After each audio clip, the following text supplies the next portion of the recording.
I think we're standing on the edge of something extraordinary. Could the Cape Town Marathon become Africa's first world marathon major? It is firmly in the running and we are here right now to run it this weekend.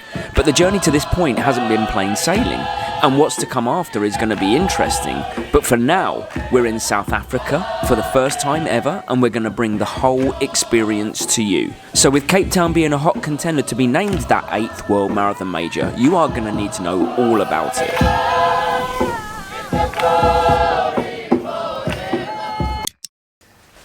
We really feel like we're on the other side of the world right now. It feels incredible to just be able to walk around Cape Town and see something that we've heard about for so long. But if you saw the video a few weeks ago, obviously you'll know that I fell apart in Berlin, had a pretty bad day. But it turns out there might be some reasons for that, because the thing is, the day after the race I came down with a pretty bad flu, so that you don't catch those things after a race. They don't come out of your body that quickly, so I would imagine that I was running with a pretty bad illness, but I just didn't feel it. It wasn't like I was pushing through. So yes, I had a bad day. Yes, there's reasons. No, I'm not making excuses. I'm still very happy with how the race went overall and the grit and determination I showed. But we move on, and the training the last couple of weeks, unfortunately for me and Mary, again, hasn't been ideal, because once I came out with the flu, obviously then Mary came out with the flu, and then as soon as I got over the flu, I went for a few runs. It was tough, as it always will be, coming back from a marathon, but after that I then came down with a real sickness bug for like 5 days that laid me out. No training possible, could barely leave the house, to be honest with you, and so my whole between Berlin and Cape Town has been written off. So this marathon, it is what it is, but it is not about performance anyway. This one's just about the joy. We're just going to run for fun. And so here we are in Cape Town, which is pretty exciting to say. We're here with Sports Tours International, very kindly given us some places to run in the race and a hotel room. So we're really, really grateful to those guys, and we're going to experience everything we can experience. Today, we're taking you on a pretty cool journey, I think. We've got a shakeout run that we're going to in a minute. We've got the Expo. We're going to a beach, I think, where you might be able to swim with penguins. Tomorrow we're going to Table Mountain. Some incredible things that you can do around the actual marathon. And then, of course, we're going to bring you the marathon as well. So I better get ready, because we've got the shakeout run coming, and then you're coming on our day with us. Oh, and by the way, I've got the coolest race number ever. If you're a Brit. If you're not, it won't mean anything. Right, let's go. So the Sports Tours guys took us on an easy and breezy 5k just to shake the legs out, and we ran past the stadium where the Expo is and where some of the runners start, depending on which wave you're in, and then down to the ocean to run along the promenade.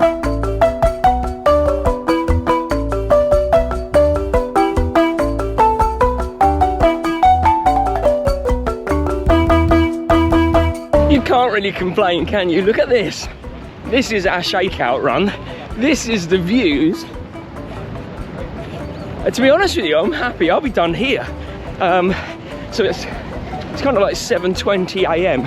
and the temperature feels really nice. It's manageable. It's going to be a warm race, but that shouldn't be anything to bother me and Mary, certainly if we're not really going full send, which we're not. The great thing about Cape Town Marathon is the 6:15 a.m. start, and I feel like after a year of pretty hot major marathons, the organisers of races like London and Berlin could look at this as an example. It's the earlier the better for me. Okay, shakeout run done. That was amazing. I actually think that 17 kilometers or so of the race are along that promenade, and if the wind plays ball, that's going to be so beautiful for the video and for my eyes, let's be honest, not just the video. It is breakfast time now. We have the Expo in maybe 2 hours, but first, coffee. Must have coffee. Another perk of being with the tour group is that they can control some of the things that often stress people out. So they walked us to the Expo, showed us the route, which is also our start line, so that we could get our bibs, but also know how long it's going to take us on race morning, so that we can then plan our timings. So this is the DHL stadium that we're just getting to. So I don't know what it's going to look like inside, but I've been reliably informed that it's pretty cool and a well set up Expo. So we just walked here with the Sports Tours guys. They've kind of led us. Mary didn't even realise we ran past this stadium this morning, which is mental because it's massive. But you'll see as we get in.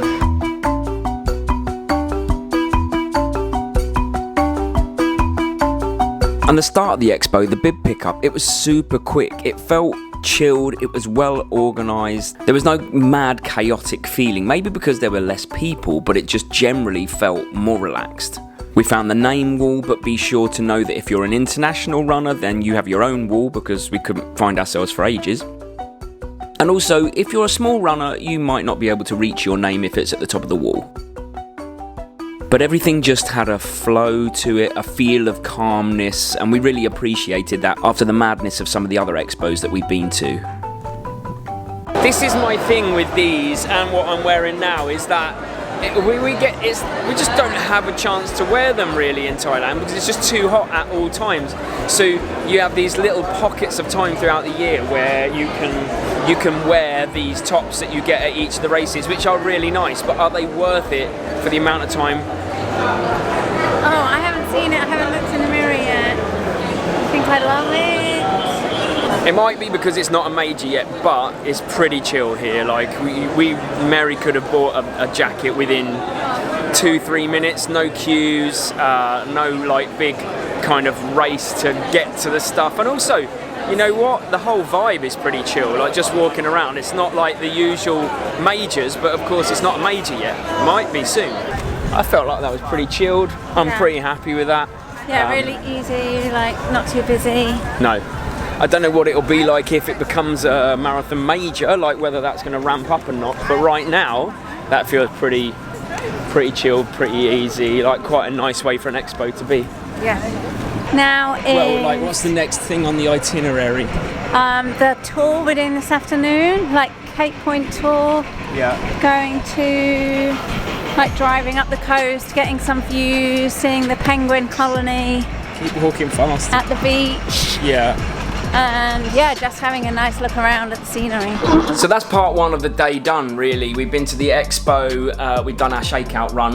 We're just going to very quickly share you how pleasing both of our numbers are before we go on our afternoon. Which is always a big deal. Okay, Mary, you do yours. That's pleasing, isn't it? 30-30. Mine is only pleasing if you're British, and it's actually not that pleasing, but 1066 is the Battle of Hastings, guys! Which is when we lost to the French, but it's a pretty cool number. So, all right, the plan for this afternoon is lunch now, going to swim with penguins, at least see penguins. Are you going to take your swimming stuff? Yeah, I might swim with penguins. And then chill before Table Mountain tomorrow, race Sunday. And we'll also do, you know, we want to talk about our strategy for the race, and some people are interested in what we're wearing, not really what I'm wearing. Well, I've got to choose my race kit. I've got 3 options. Let's eat first. Okay, let's not talk about the options. Let's go eat. In the afternoon, Sports Tours had organised a trip to the Cape of Good Hope with a stop at a beach to see African penguins and also Chapman's Peak and loads of other sights and sounds on the way back. We saw ostriches, the penguins, a snake. We got to the most southwesterly point in Africa and generally just saw sights that will blow your mind. Cape Town and its surroundings are honestly so beautiful. I will just say that they've given us a chance to swim with penguins if we want. My theory is, wouldn't we just look like the biggest, most delicious penguins? Yeah. It was a fair chunk of the day, but to be honest, there wasn't too much walking because we were taken from place to place to hop out and have a look about. On the way back, we saw, and I'm not sure how to pronounce this, Hawk Bay, and maybe it was the lighting, but it felt pretty magical and might be one of my new favourite places. We got home, we were suitably tired, we were ready to eat and sleep and have one last day visiting Table Mountain tomorrow and prepping for the race. Mary, you know when you don't think your dinner choice is through? Yeah. Are we in that situation? This is that. Yeah. So we needed to stay in the room because I'm working on the video and we'll be sending out some emails and stuff like that. But then we ordered spaghetti bolognese to carb load. Haven't thought this through. It's the messiest. It's the messiest dinner of them all. I'm so tired. Yeah. Okay. Wish us luck. It's day 2 now, and all we have left to do, well, actually all we have left to do, we're going to Table Mountain, super exciting, and we're going to talk you through what we're wearing and how we're approaching the race. And the first thing to know is chill. Yeah, it's really exciting to not have an A race and just be going out to enjoy the vibes. Yeah. Simple kit check then. Okay, Mary, I'm going to ask you to hold up bit by bit and you just show to the camera the brand and the kit you're wearing. Tops. Oh. I'm wearing, this is a Thai brand, Know Me Soon, KMK. Nike bright red because it's going to be a party. Shorts, Say Sky, gel pockets, sweet as. Nike, matchy match. Shoes. Both wearing the Mega Blast, not even wearing carbon plates for this race. We are just going out to just enjoy. This is not an A race. Yeah, but I think these are going to be a great marathon shoe because they just feel amazing. So why not? Yeah, why not? Okay, gel strategy. We're going to keep to the same gel strategy because we don't want to feel terrible, even though we're like dialing it back in terms of our pace. So we're going to take every 25 minutes, we will rotate between Science in Sport, Sis, Morton, and Bix. Okay, with caffeine, that one. That's absolutely like rocket fuel. So we rotate through those 3 gels as we race. Probably going to be doing 7 or 8 gels for the race, maybe just I'll over. probably do a couple more. Yeah. But that's it, really. You know, we're not overthinking this. We're going to run to feel and feel alone. We might check on the heart rate, but to be honest with you, I just want to have a good time. I want to capture the vibes of Cape Town, and we're going to finish the video. Where are we going? Table Mountain. Okay, that's pretty special. We're officially at the top of Table Mountain, It's which unreal. is look up at here. this, and this is the end of all of our kind of activities, excursions. We're going to go back to the hotel room. We're going to rest up because tomorrow is race day. So for now, we're just going to enjoy being at the top of the world. It feels like. Yeah, best views. If you like this video, then don't forget to subscribe because we've got this race, we've got Shanghai Marathon, and we've got a bunch more stuff coming that we think can help add value to your life. And why don't you check out how we did in Berlin before that with these 2 videos. And eventually the Cape Town videos will be the end screen videos once I've made them and once we've run it. See you soon.